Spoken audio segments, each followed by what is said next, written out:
Welcome back, guys, to the channel. I'm Alfredo, and today we are here with the one and only Real Madrid and England superstar, Jude Bellingham. Jude, how you doing? Very good, thank you. Absolute pleasure to have you with us today. My pleasure, my pleasure. So, I wanted to start today by asking you about life in Madrid. You've been here for over 6 months now. What's the city like, the climate, the food? How are you finding it? I think it's really relaxed. The people are very kind of loving. Here they put footballers on a pedestal that they're like kind of superhumans, and they really do try very hard to make you feel comfortable and make you feel welcome. And for someone like me, it helps a lot. Coming from Birmingham and then to Dortmund, it's different to what I'm used to in terms of that feeling of playing for such a massive club and being kind of under the spotlight so intensely. So the people around the city, they make it quite easy. Amazing. And how's your Spanish coming along? It's getting better. Doing a couple of classes a week. The teacher's really good. So slowly getting better. But no interviews in Spanish just yet. They'll come. So, new club obviously means new teammates. Is there anyone in particular you've really been able to connect and bond with since you've joined? I think it's difficult to pick out just one, because we have such a young team. We're so kind of similar in age and interest that we do quite a lot of things together. Sometimes it'll be all as a group and sometimes individually. I think, me, Camavinga, Vinicius, Tchouaméni, Rodrigo, Militao, that kind of thing. We get on really well and we go out quite a lot and do things together, so that's really nice. But you got the support from the older guys as well, Alaba, Rudiger, Tony, Luca, obviously. So it's really nice to have that balance of kind of experience and that like the youthfulness in the changing room. So it helps us a lot. All you guys come from Brazil, France, England. How do you all communicate? The mix of like Spanglish, weird French, Portuguese. There's a whole load of different languages there. I think we're just making up words at this point. So, but it's funny. It's funny to watch them. Yeah, it's funny to watch them trying to speak English. Amazing. And have you also felt an instant connection with the Real Madrid fans? Because from the outside, it certainly seems like they adore you. I mean, that banner last night just says it all. Yeah, definitely. I think, my first 3 games were all away from home, and I did feel like there was a bit of a kind of a clamour to see me at home and everything, and I was so excited to kind of get out there and just kind of do my stuff at the Bernabeu. So, yeah, I think it's nice that the fans appreciate the kind of work that I do. It's just me trying to do my best for the team, but it feels amazing, Like I said, coming to a new country, it's nice to have that support element from people, whether I go in the street or in the stadium. I do feel really loved, and I try and give it back with my efforts on the pitch. That relationship is strengthened when you're scoring every week. Yeah, and playing as well as that helps. That helps. Yeah, definitely. I think and I knew coming here I could do my stuff with much kind of more experienced and accomplished players, and to learn from them every day makes me a better player. Of course. And is there anyone in particular that you've really learned from? I think Tony and Luca are probably the two the most. They just play a different game to the rest of us, really. They see things before it happens on the pitch and always seem so calm. Technically, they won't really make any mistakes, do the basic things unbelievably well. And I think the best part about kind of playing with them and being teammates with them is that they're always open to kind of teach you. Yeah. I'm always open to learn, and if I can get 1% off them every single day, then I'm going to do it. I speak to both of them quite often. I have a good relationship with both of them, so it's really nice. They're 2 great role models to have, really, isn't Exactly, it? Great professionals as well, looked after themselves really well. Tony's 34 and Luca's 38, and to still be playing the way they are at this level, it's more than just luck or talent or skill. It's the work you put in behind the scenes as well. And in terms of your performance, you've scored an incredible amount of goals this season. How has it been playing in a more advanced role with more attacking freedom? How have you found it? Yeah, I've really enjoyed it actually. I was at Dortmund for 3 years. The first year I played like more of a 6, and then the last 2 was like an 8, and this year it's been like a 10. But kind of I think people are trying so hard to put a stamp on it, and they want to call it something so badly. But I think it's just a free roaming midfielder really. Whenever I play, the manager tells me my responsibility off the ball and defensively, but then with the ball he kind of just says go and be free, and if there's space in behind, going behind. When you want to come to feet and take people on, do that. If you want to drift wide, and it suits my game well, because when I play off the cuff I think I'm more dangerous, and I can be more creative with the things that I do, and harder to play against. Sometimes when you're playing deeper, it's kind of hard to get into the box as frequently as I have this year, and yeah, it's just adding different things to my game, being able to do as much as possible. I think that's the most important thing. You know, you look at our team now, you have players all over the pitch who can play in several positions, so that's really important for kind of team depth, and especially when you go into big games, it's important. So, yeah. Well, I was going to ask you if you've had any challenges with playing closer to goal, but I mean, to be fair, there's always some. It's difficult getting used to the defensive side because sometimes the shape changes with and without the ball. So there's little things that you have to be aware to.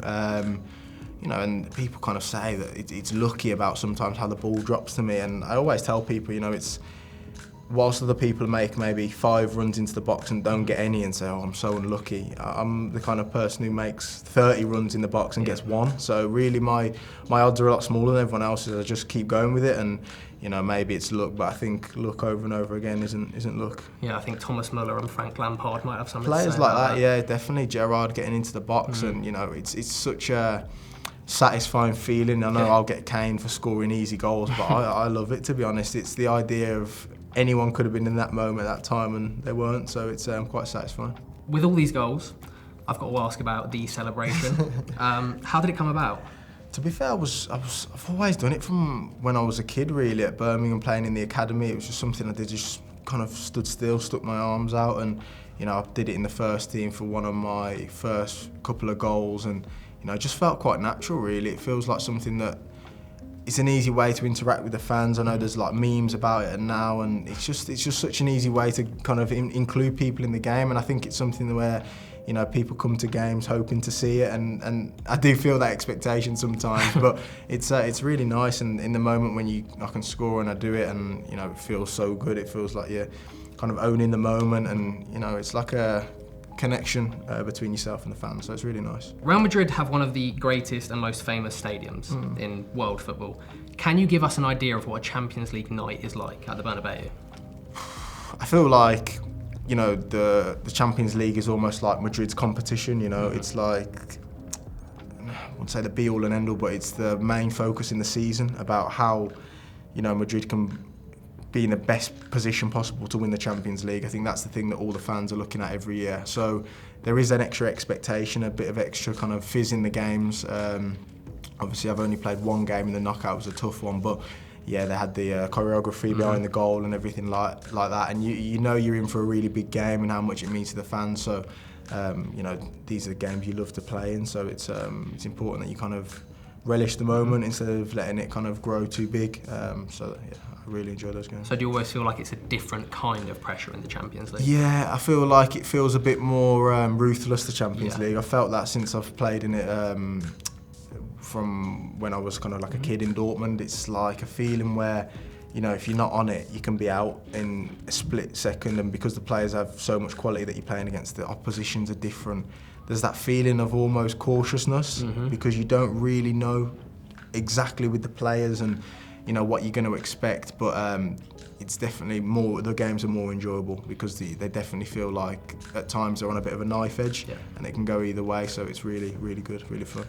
And your first Champions League goal for Real Madrid came against Union Berlin in the last minute. What did that mean to you? How did that feel? Yeah, it was really nice. Obviously, knowing the history, like we've been saying, the club with the competition, it makes it extra special when you can prove that you can do it in that competition as well. And so far, I've had a good year in the Champions League. So it's about just trying to come back from this little period away and go into the next rounds firing. So a special moment for you and Real Madrid. But what has been your favourite moment of the Champions League this year? From the Champions League. So that can be something you've done, team's done. I think just the idea of winning all 6 games, because we've had so many injuries, we've had suspensions and things like that, and it's like it sounds like an excuse sometimes when people say, but it really does take its toll on the team. It's not. You've got to think it's not just the players that miss the games; it's the kind of extra weight it puts on those that are playing because they're having to play more often and play right till the end. So the games are so difficult, you're not really sure what you're going to come up against, and then to kind of make it to the quarter-final so far with all the injuries we've had has been really impressive. So we've got to keep going. I thought you were going to say the goal against Napoli. Yeah, I think that if I had to pick one moment, it'd be that. But you know, it's always a better feeling winning for the team, you know together. what I mean? But I think, yeah, that's probably one of my best goals since I've been at Madrid, so yeah. Yeah, at that stadium, I think the man would have been looking down, very proud. Smiling, I think. So for you, is the Champions League the ultimate trophy to win European football? I think so, yeah. I think it's the pinnacle of football. It's just so iconic, so kind of prestigious, the moments that have happened in it. I think you go into every game hoping you kind of get one of those moments where you can just help the team win, and they always feel a bit more special in the Champions League. And luckily for me, I've got some teammates who have been quite successful in it. So they're great role models for me to learn from, and just trying to follow their footsteps, really. And was it a dream you had growing up?